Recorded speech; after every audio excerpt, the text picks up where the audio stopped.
नमस्कार, आपका बात 25 में स्वागत है। तो बंगाल की जो घटनाएं 4 मई के चुनाव परिणामों के बाद में जिस तरह से उनका शुभारंभ हुआ, अभी उसका पटाक्षेप होना नहीं है, बाकी है। अभी उसमें समय लगेगा क्योंकि वहाँ पे उथल-पुथल की संभावनाएं लगातार सामने आ रही हैं। क्योंकि 15 साल की सत्ता के मध्य में से निकली हुई नौटंकीबाज निर्ममता दीदी को समझ में अभी भी नहीं आएगा, क्योंकि जिस तरह से उत्पात की राजनीति से उन्होंने शुरुआत की थी, यानी कि कोई डिसिप्लिन नहीं, कोई प्रिंसिपल नहीं, सिर्फ सत्ता और सिर्फ सत्ता। और वामपंथियों ने अपने हिंसा के माहौल से, जो कि उन्होंने पूरी तरह से 34 साल में बंगाल में उसे पसरा दिया था। गांव-गांव नक्सलबाड़ी से शुरू होकर के पूरे बंगाल के गांव-गांव में और कस्बों में, सैनबाड़ी में और कलकत्ता में जो पसरा दिया था, तो उससे लोग उकता गए थे। और जो उन्होंने जो जयप्रकाश नारायण की गाड़ी पर नाच करके और मीडिया ऐसे लोगों को इतना सामने लाता है और समाज उसको भुगतता है। यानी कि सड़क की राजनीति से आए हुए जितने भी इस प्रजातंत्र में, जो कि दूषित प्रजातंत्र है, पूरी तरह से प्रजातंत्र कई मामलों में नहीं है, क्योंकि इतनी सारी पार्टियां और हर साल में चुनाव किसी दुनिया के किसी देश में किसी नहीं होते हैं। ये सब विचित्र देश भारत है, जिसे विवश बना दिया है कुछ परिस्थितियों ने। और वो परिस्थितियाँ यूँ थी कि एकाधिकार वाली कांग्रेस पार्टी का जब पतन शुरू हुआ, तो उनके पतन के कारण सभी राज्यों में, चाहे ममता बनर्जी का नाम ले लीजिए, चाहे तमिलनाडु की पॉलिटिक्स में जो है वो द्रविड़ राजनीति की बात कर लीजिए, या उत्तर प्रदेश में जो है समाजवादियों के मायावती की बात, या कि बिहार में लालू की बात कर लीजिए, कि ये सारे के सारे परिवार जो खड़े हुए हैं, उन्होंने वोट किनके छीने? उन्होंने वोट छीने हैं कांग्रेस के। और कांग्रेस का ही एक प्रतिरूप बन के, उसका वोट बैंक हड़प करके ये सारे परिवारवादी और क्षेत्रीय दल जिस परिस्थिति में पहुंच गए, उन्होंने बंगाल को भी बर्बाद किया। हमारे सामने है, जंगल राज से बुरी स्थिति बंगाल में पिछले 15 साल में रही है।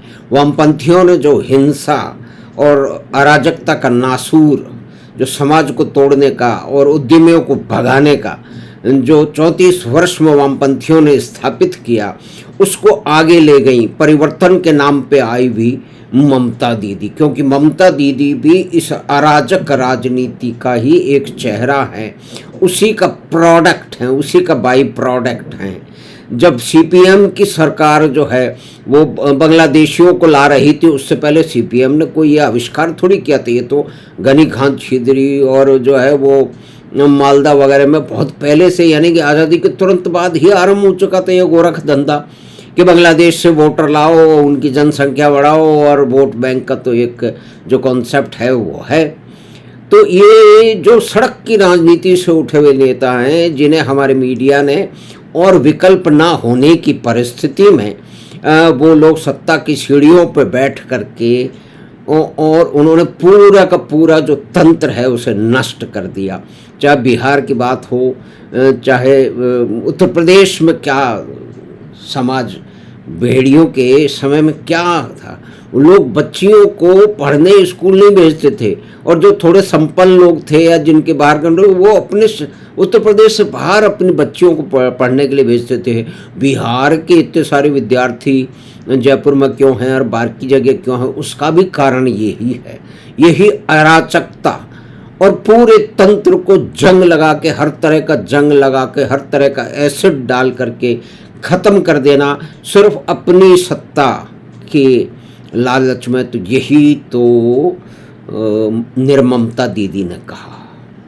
मतलब ममता दीदी तो नहीं है, निर्ममता दीदी है, जिन्हें जनता की कोई सुध नहीं, सिर्फ अपने पावर की सुध। क्या उनको पता नहीं था कि क्या कुछ हो रहा है? लेकिन ये जो इस तरह के लोग हैं जो कि इरेशनल पॉलिटिक्स करते हैं, नारेबाजी करते हैं, जोर जोर से चिल्लाते हैं, गाड़ियों पर चढ़ के कूदते हैं, गाड़ियों पे चढ़ के कूदने से ही उनको मीडिया ने इतना पकड़ के उछाला कि आप देखिए कि वो एक समाज पे बाहर बन गई। तो ये जो क्रांति की आशा करता हुआ, क्रांति के नेतृत्व ढूंढता हुआ जो ये वामपंथी मीडिया है, इसी का शाहकार है, इसी का बाय प्रोडक्ट है ममता दीदी, इसी का बाय प्रोडक्ट थे लालू यादव, इसी का बाय प्रोडक्ट थे मुलायम सिंह और दूसरे भी जितने लोग जो थे वो। क्योंकि वो जो वामपंथी मीडिया है उसे हिंदुत्व से, सनातन से बहुत ही गहरी चिढ़ है, और वो चिढ़ जिस तरह की परिस्थितियों में 60 साल तक बर्बाद किया इस देश को। बंगाल का बर्बाद होना सिर्फ एक राज्य का बर्बाद होना नहीं था, एक पूरे एक इंडस्ट्रियलाइज स्टेट जो नंबर 1 जो प्रथम श्रेणी की औद्योगिक जो क्षमता से, साधनों से भरपूर जो एक राज्य था, उसे वामपंथियों ने पूरी तरह से नष्ट कर दिया। और उसके नष्ट करने पे वो नाचे और आज तक नाचते। कुछ वामपंथी मित्र पहुंच गए कलकत्ता, उन्हें सड़कों पे डर दिख रहा है। क्योंकि उसका कारण क्या है? क्योंकि वास्तविकता में तो जा ही नहीं रहे, वो तो आइडियोलॉजी से चलित हैं। उनको मतलब हिंदूवादी सरकार नहीं चाहिए, उनको तो वही ममता का निर्ममता भरा आतंक, अराजकता और लूटपाट में उन्हें लगता है कि जैसे गरीबों को बहुत बड़ी कोई शक्ति मिल रही है। क्योंकि सड़क पे कहीं भी जो है वो डंडा डाल के बैठ जाएगा और गाड़ी वालों से जो है ना वो टोला वसूल करेगा। उसमें उन्हें पता नहीं कितनी कविताएं उन्होंने लगा दी होंगी। तो ये भारत में जो इंटेलेक्चुअल तबका, कम से कम अंग्रेजी की तो बात करेंगे, हिंदी के जो ये क्रांतिकारी कवि हैं, लेखक हैं, पेंटर हैं, ये सब का दिमाग भ्रष्ट हो चुका है। क्योंकि वामपंथ के विष ने इनके सोचने समझने की शक्ति को श्रेणी नहीं किया, नष्ट कर दिया पूरी तरह से। लेकिन अब एक उसका बिल्कुल विपरीत परिस्थिति उभर रही है। कहाँ पर? जो है वो तमिलनाडु में। और तमिलनाडु भी इसी तरह की जो उत्पाती और हिंदू विरोधी, सनातन विरोधी, हिंदी विरोधी और क्या कहते हैं कि उत्तर विरोधी जो राजनीति थी, जो कि वो रामास्वामी अयंगार ने 60 के दशक में सीधी आरंभ की थी। उसने ये किया कि ब्राह्मणों को जो है पूरी तरह से राजनीतिक परिप्रेक्ष्य से, एडमिनिस्ट्रेशन से समाप्त कर दिया। वहाँ के लोग जो रहने वाले हैं, जो इन चीज़ों पर नज़र रखते हैं, समझते हैं, वो बताते हैं कि अगर एडमिनिस्ट्रेटिव सर्विस में या कि इंजीनियरिंग में या भी किसी में अगर कुछ लोग हैं तो वो एडमिनिस्ट्रेटिव सर्विस के कारण हैं या बड़ी कंपनियों के अधिकारी हैं जो कि दूसरी जगह से नॉर्थ वगैरह से आए हैं। वरना मतलब ब्राह्मणों को गाली देना, ब्राह्मण स्त्रियों को वेश्या बोलना वहाँ का एक मुख्य चलन है। और ये राजनीति जिस तरह से बर्बाद किया बंगाल को, उत्तर प्रदेश को, बिहार को, उसने इसी तरह की जो है वो और इसको भी रोमांटिसाइज करने में यही जो कवि लोग हैं, लेखक लोग हैं, चिंतक लोग हैं, तथा कथित पेंटर लोग हैं, सिनेमा के लोग हैं, ड्रामे के लोग, इन्हीं का काम है। लेकिन परिस्थिति अब बदल रही है। बहुत सारे लोग जो परिस्थिति है तमिलनाडु की, और उसमें जो अन्नामलाई कैसे सामने आए, अन्नामलाई को कौन सामने लाया? अन्नामलाई को तो उनकी कैपेबिलिटी के कारण, उनके कन्विक्शन के कारण, भाई इन लोगों की आईपीएस आईएएस लोगों की ये परिस्थिति होती है कि वो बड़े नेताओं से मिलते हैं विभिन्न तरीके से। और इनका तो नाम सिंघम का नाम कौन नहीं जानता। इन्हें तो बंगाल में जो है साउथ बंगाल में गुंडे बदमाशों को ठोक पीट करके जो जनता का समर्थन मिला, उसकी धमक तो हम पहले से जानते हैं। दूसरी बात ये भी है कि ये मैकेनिकल इंजीनियर हैं, फिर एमबीए हैं आईआईएम से, और उसके बाद में पुलिस में अपनी इच्छा से गए हैं। नहीं तो पुलिस में तो सब जो है ना आईएएस और रेवेन्यू में जाना चाहते हैं। उसके कई कारण हैं, उस पर अभी चर्चा नहीं करेंगे। तो अब परिस्थितियाँ ये बन गई हैं कि अन्नामलाई शायद अभी पूरी तरह से नहीं, एक अलग आंदोलन शुरू करेंगे या एक अलग पार्टी शुरू करेंगे और वो शुरू करके वो जो अभी जो अनफिनिश्ड वर्क है परिवर्तन का, जो 60 साल से एक तरह की जो कास्टिक जो है ना वो negativism towards north India, Hindi and central leadership has been churning out there, उसकी समाप्ति का कारण ये हो गया है कि एक अनजान व्यक्ति, जो कि अनजान तो नहीं है, मतलब कम से कम पॉलिटिक्स के लिए तो अनजान ही है, और वैसे भी दक्षिण के राज्यों में और मुख्य रूप से तमिलनाडु में फिल्मी चरित्रों का आना, यानी कि ये भी तो एक कारण है ना। वे दूसरी जगह भी आए होंगे लेकिन इतनी संख्या में नहीं आए। इसका मतलब नेतृत्व का कितना बड़ा जो है ना वो कमी है। उस नेतृत्व की कमी को जो पॉलिटिकल, जो मेन लाइन पॉलिटिकल पार्टियां हैं लंबे समय से उसे ला नहीं पा रही। क्यों?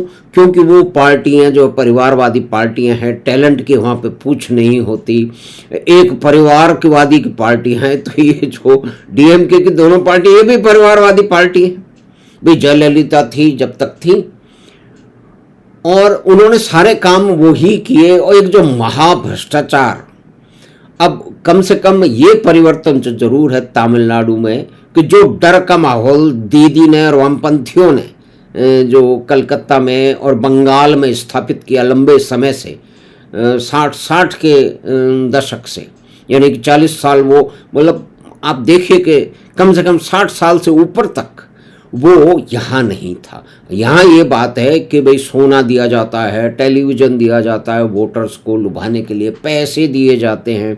ये एक बहुत ही पुरानी परिपाटी वहाँ पे कर दी गई है। और ये ठीक है कि समुद्र के पास होने से और एक इंडस्ट्रियल जो है वो एडवांटेज है, एजुकेशन का भी एडवांटेज है बहुत लंबा, उसमें बहुत सारे कारण है, उसमें अंग्रेज़ों का भी रोल है जिसकी बात नहीं होती। तो कलकत्ता में भी तो कभी जो है वो अंग्रेज़ों का ही रोल था, राजधानी हुआ करती थी कभी कलकत्ता, और इसीलिए वहाँ पे इतने सारे जो है वो इंजीनियरिंग उद्योग वगैरह वो सब लगे थे, जिसे वामपंथियों ने कितने आराम से, कितने मज़े ले ले करके, कितने एक जो है ना राक्षसी अट्टहास के साथ में उन्होंने नष्ट किया। और आज भी उनका अट्टहास बंद नहीं है। जो कि बूढ़े हुए वे वामपंथी कवि हैं, लेखक हैं, वो बंगाल की सड़कों पर उन्हें डर नज़र आ रहा है, तो उन्हें तो डरना, उन्हें दीदी की अराजकता चाहिए थी, उन्हें ज्योति बाबू का जो है ना वो खूनी पंजा चाहिए था।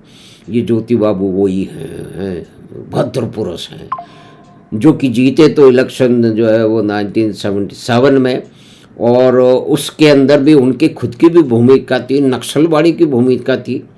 खैर बंगाल पे ज़्यादा वो हो रहा है, लेकिन वहाँ से होकर के उन्होंने क्या किया, जाके अटल बिहारी 22 साल बाद अटल बिहारी वाजपेयी जो प्रधानमंत्री बने, उन्होंने प्रधानमंत्री मानने से इनकार कर दिया। यानी कि सब नेशनलिज्म और ये सेपरेटिज्म और जिसको कहते हैं एक substantial hatred for the central leadership, ये जो है फेडरलिज्म के अगेंस्ट है। ये बीमारी ममता के सारे जो पाप हैं उनकी जड़ वामपंथियों के शासन में और उनके तौर तरीकों में, उनकी आइडियोलॉजी में है। लेकिन इसके कंट्रास्ट में जिस तरह से अन्नामलाई सामने निकल के आए हैं और जिस तरह से उन्होंने जो है वो पिछले जो चुनाव हुए थे, विधानसभा के चुनाव हुए थे, उसमें वोट प्रतिशत उन्होंने 3 से लेकर के 11 तक पहुंचा दिया। लेकिन एक नया आदमी 40 साल के आसपास का जो बीजेपी की जो राज्य इकाई है, उसके जो बुड्ढे ठुड्डे बैठे हुए हैं, उनको पसंद नहीं आया। इनका तेज तर्रार नेचर और एग्रेसिव पॉलिटिक्स भी उनको समझ में नहीं आए, और उन्होंने कहा कि अगर जो है ना पॉलिटिक्स को समाप्त करके हमें आगे आना है तो इन्होंने जो भी पाप किए हैं उसे हमें बताना पड़ेगा, उसे गिनाना पड़ेगा, उसके अंदर हमें डरना नहीं चाहिए।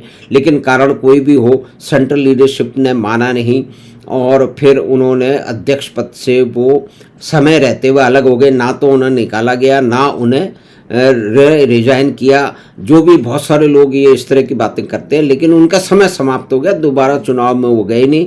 फिर ऑक्सफोर्ड में चले गए किसी एक आउटरीच प्रोग्राम में समझने के लिए, दुनिया भर के नेताओं के लिए। उसके बारे में 50 तरह की आलोचनाएं की जा रही हैं। और कभी अमित शाह ने ही कहा था कि किसी दिन जो है वो दक्षिण भारत का राजनीतित्व जो है वो देश का प्रधानमंत्री बन सकता है।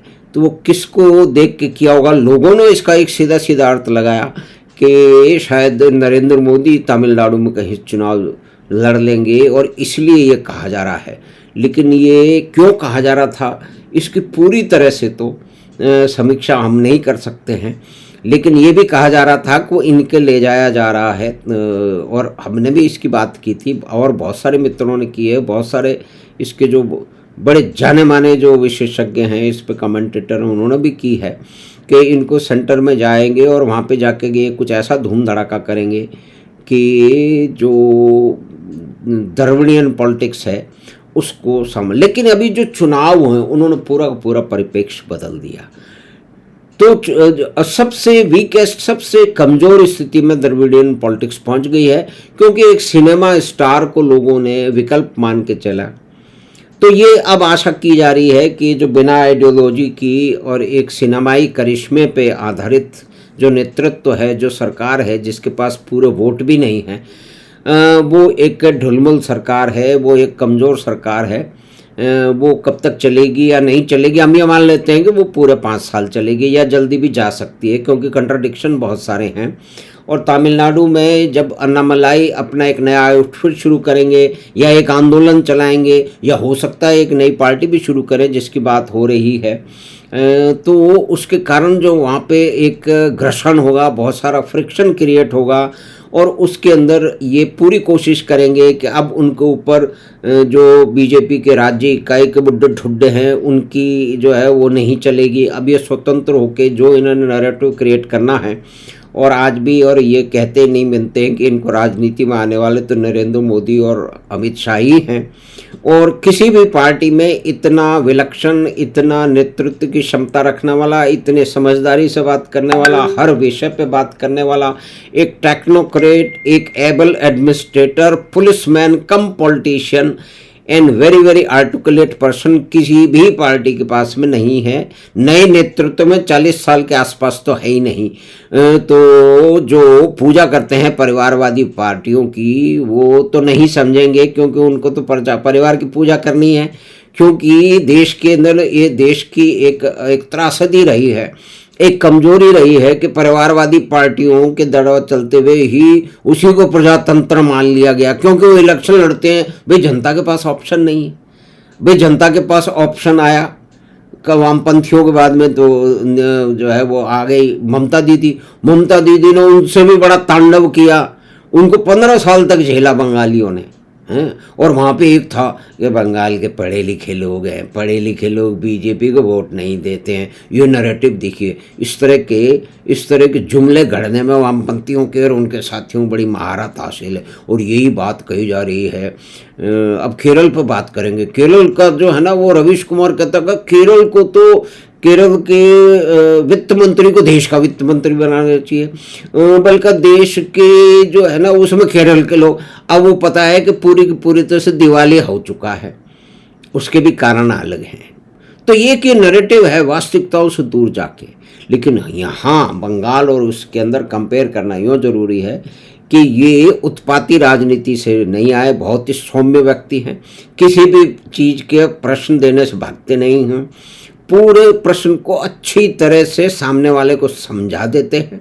ज़रूरत पड़ती है तो वहाँ गुस्सा भी हो जाते हैं, लेकिन कभी आपा नहीं खोते। इन्होंने अपने धुर विरोधियों को, द्रविड़ मुनेत्र गडगम के पार्टी के नेताओं को और शशि थरूर जैसे जो है ना वो आर्टिकुलेट और जिसको कहते हैं कि संप्रेषण सत्ता के एक व्यक्ति को भी इन्होंने कई बार निरुत्तर किया है। अभी कुछ दिनों पहले स्टैनफोर्ड में जो बातचीत हुई थी उसके अंदर भी इन्होंने बहुत ही समझदार तरीके से, बैलेंस तरीके से किया है। वो नमता दीदी जो गाड़ियों पर नाचने का और सड़कों पर नाच करके जो है ना वो नौटंकी करके, अब वो अब ऑप्शन नहीं है तो इस तरह के लोग नेता बनते हैं। लेकिन ये चाहे मुलायम सिंह हो, समाजवादी पार्टी हो, लालू यादव हो, और ये बंगाल में वामपंथ हो, उसका तो एक अलग कानून नीति हो, इन लोगों ने समाज को, राज्य को, देश को बर्बाद किया है। उसको नष्ट करने में बहुत लंबा समय, मतलब 60 साल खो दिए बंगाल ने और इस राष्ट्र ने एक निर्माण के पथ पे, एक इंडस्ट्रियलाइज स्टेट के आगे अग्रिम पंक्ति में खड़ा हुआ राज्य बंगाल इन लोगों ने नष्ट कर दिया। और इसी तरह का राज्य दूसरे कारणों से तमिलनाडु भी है, लेकिन वहाँ पे भी 60 साल तक ये जो है द्रविडियन पॉलिटिक्स चलती रही है। लेकिन अब इसका अंत समीप आ चुका है और उसका सूत्रधार पहले भी बने थे अन्नामलाई। अब बदली हुई परिस्थितियों में वो और बन रहे हैं, और क्योंकि वो कई तरह के जंजालों से मुक्त होकर के अपनी राजनीति करेंगे और उन्हें जिस तरह की चीज़ें सामने नज़र आ रही हैं कि प्रधानमंत्री मोदी और अमित शाह का उन्हें वरदस्त प्राप्त रहेगा, तो एक नई परिस्थिति सामने आएगी जिसके अंदर एक बहुत ही एबल और बहुत ही सक्षम नेतृत्व देश के सामने आएगा और उनसे वो कहीं भी पहुंच सकते हैं इस देश में। फ़िलहाल हम यही कह सकते हैं। तो अभी 40 साल के आसपास है, बहुत लंबा सफ़र उन्हें पार करना है। और उनके प्रशंसक जो हैं वो सिर्फ दक्षिण में ही नहीं है, उत्तर भारत में भी बहुत हैं। तो हमने बात की अन्नामलाई की, और हमने एक एबल, सक्षम और सौम्य नेतृत्व की। दूसरी तरफ सड़क पे गाड़ियों पे कूद काद करके जो मीडिया ने समाज पे लाद दिया, या कि विकल्पहीनता की स्थिति में ऐसे लोग मंत्री बन गए, ऐसे लोग बनते मुख्यमंत्री बन गए, उन्होंने देश को और समाज को बहुत नुकसान किया है। यानी कि 60 साल में बंगाल की बात है, 40 साल में चीन, समय क्यों, तो 40 साल में चीन 78 के बाद से दुनिया की फैक्ट्री बन गया। 78 में, 77 में समय कितना, 11 साल में। जिस नस्लवाड़ी के सिद्धांतों पे, माओ त्से के सिद्धांतों पे वामपंथ आज तक इस देश में चल रहा है, उसकी पूजा आज भी हो रही है, यूनिवर्सिटी में हो रही है, कॉलेज में हो रही है, लेकिन वो ये नहीं देख रहे, ये नहीं समझते कि फिर 11 साल में ही चीन में कितना बड़ा परिवर्तन हो गया। तो वामपंथी लोग तो ऐसे है कि चीन की संपन्नता को भी वामपंथ की उपज मानते हैं। अब झूठ बोलने में और गलत नैरेटिव गढ़ने में और उस पर चिपके रहने में वामपंथियों को कोई मुकाबला नहीं है। तो खैर, उनके लिए ये कष्ट की बात है और उनका सामना अब एक बहुत ही नई परिस्थिति से हो रहा है, क्योंकि फिर बंगाल में लौटते हैं कि 15 साल तक उनके दफ्तरों पे डीएमसी के बदमाशों का कब्जा था, यही परिवारवादी पार्टी का कब्जा था। कांग्रेस के दफ्तर उन्होंने दबा रखे थे, लेकिन ये कुछ बोल नहीं पा रहे थे। अब बीजेपी की सरकार आएगी तो वामपंथी लोग भी अपनी नेतागिरी चपका पाएंगे। अब बताइए, लेकिन कई लोग कलकत्ता में ढूंढ रहे हैं, घूम रहे हैं और कहते हैं कि बड़ा डर का माहौल है। तो ये तो एक सड़ांध है विचारधारा की, जो वास्तविकता को मानती नहीं है। एक जो नैरेटिव घड़ना आरंभ हो गया है, उसके तंतु उन्हें मालूम पड़ जाते हैं, और उसी तंतु को सारा वामपंथी कहीं भी बैठा हो वो एक ही चीज़ को रिपीट करता रहता है। तो हमें आशा है कि बातचीत आपको पसंद आई होगी। तो आप चैनल बात 25 को सब्सक्राइब करें, लिंक अपने मित्रों और परिवार के साथ साझा करें। हम आपसे फिर मिलेंगे बात 25 की अगली बात में। धन्यवाद, नमस्कार।